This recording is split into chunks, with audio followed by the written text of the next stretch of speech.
Hi guys! Welcome to my YouTube channel po. Kung bago pa lang po sa aking channel, please do not forget to subscribe, like, and share para po lagi po kayong updated sa ating mga videos. Pag-uusapan po natin syempre ay ang AKOP or Annual Confirmation of Pensioner po. Sa ating mga SSS pensioners po, ayan po, patapos na naman po ang July.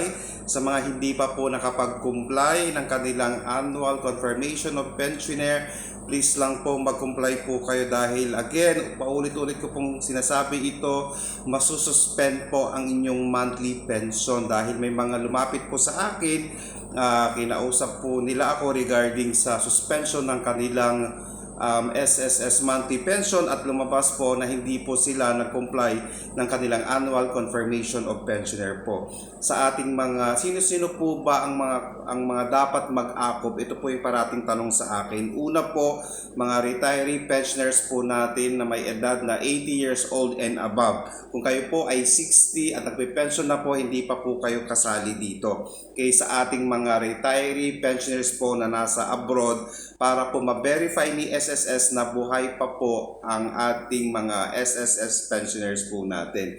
Pangatlo po dito ay survivorship pensioner po. Ayan po. So, sa ating mga asawa, ayan po, na namatayan, so kinakailangan po ninyo file ng inyong or mag-comply ng inyong AKO po. Ayan po. Sa ating total disability pensioner po, kinakailangan po ninyong mag-comply nito. Sino-sino po yung mga nasa total disability, yung mga na-stroke, nagkaroon ng heart attack, bedridden, pwede po talaga kayong mag-file dahil para ma-verify din po ni SSS na kayo po ay buhay pa po. Ayan.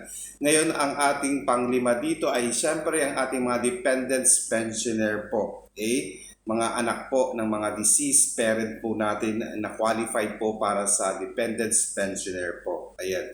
Sa ating retiree pensioners po, birth month po, ibig sabihin po sa kanilang kaarawan. Okay? Buwan ng kanilang kaarawan. Okay? Kung July po, so meron po kayo hanggang July 31 para po mag-comply nito. Sa ating survivorship pensioner naman po, birth month po or buwan ng kaarawan ng inyong asawang namatay. Okay? Ayan po, so malinaw na po ito. Sa ating total disability pensioner po, birth month po ng SSS member. Okay? Kung hindi na po siya pwedeng pumunta sa SSS po, ang gagawin, pwede po kayong mag-picture, mag-video kasama po ng kalendaryo or kasama po ng habang nanonood ng TV na mayroon pong date na nagpapatunay na siya pa po ay buhay pa sa panahong ito. Okay?